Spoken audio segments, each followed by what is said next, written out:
এটা মিস্ত্রি তৈরি করা একটা বিল্ডিং। সো এটাকে ক্লায়েন্ট চাচ্ছে একটু মডিফাই করে আধুনিক বা মডার্ন শেপের কোনো কিছু করা যায় কিনা।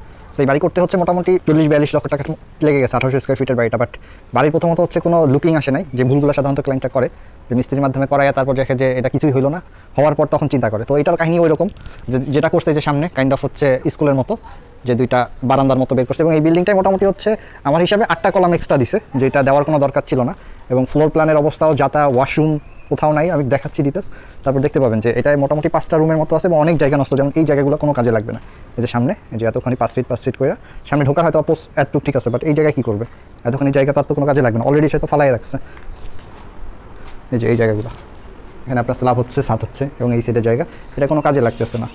দরজা, এই বিশাল একটা ড্রয়িং রুমের মতো করা হয়েছে। এই রুমে একটা ওয়াশরুম আছে এবং ওয়াশরুমটা দেখেন এমন জায়গায় রাখছে, এই যে এখানে যাওয়ারও সিস্টেম নেই, হয়তো এই ওয়ালে থাকলে ঠিক আছে, কিন্তু এই কোনাকুনি তো আর ওয়াশরুম। এই রুমের সঙ্গে আরেকটা ওয়াশরুম রাখছে ড্রয়িংয়ের সঙ্গে, কিন্তু এই ওয়াশরুমে কোনো ভেন্টিলেশন নেই।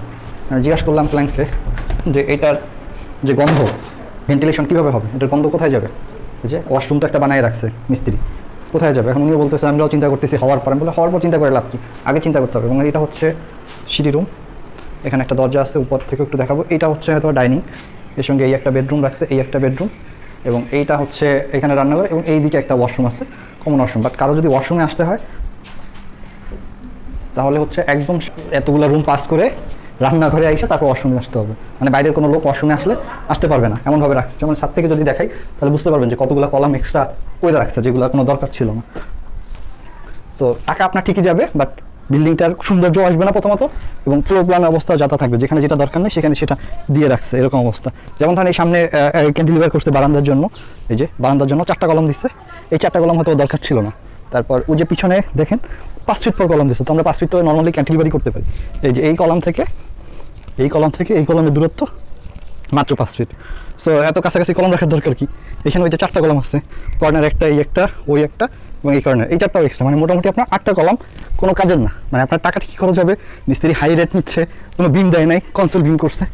যেমন ধরেন এই কলম থেকে এই কলম প্রায় 18 ফিট দূরত্ব, এর মধ্যে কোনো নর্মালি আমরা ডিজাইন করলে 18 ইঞ্চি বিম আসার কথা, থাম রুলস অনুযায়ী, অথবা সফটওয়্যারে করলে কিছুটা কম আসে।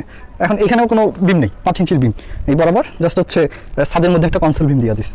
তো যেটা হচ্ছে তার টাকা ঠিকই সে প্রফিট করলো, বাট ক্লায়েন্ট এখন সব দিক থেকে বাস খাচ্ছে। তো এরকম আসলে সারা বাংলাদেশে এরকমই কাজ হয়, যেগুলো হচ্ছে আমাদের মাধ্যমে আসে। ওই ক্ষেত্রে মিস্ত্রি একটু টাইট থাকে, যে কাজ 100% বুঝানি নেওয়া যায়, এবং আপনার ফ্লোর প্ল্যান দেখতে সুন্দর, সব কিছু পারফেক্ট থাকে। সো মানুষ সাধারণত ধরা খাওয়ার পরে তারপর অনেকে আমাদের সঙ্গে নক করে। সো আমরা পরবর্তীতে এই কাজগুলো সাধারণত খুব একটা করি না।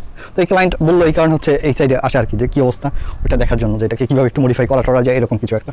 কুমিল্লা, বড়ুয়া, দিগলগাঁও, এইখানে এই প্রজেক্টটা হচ্ছে।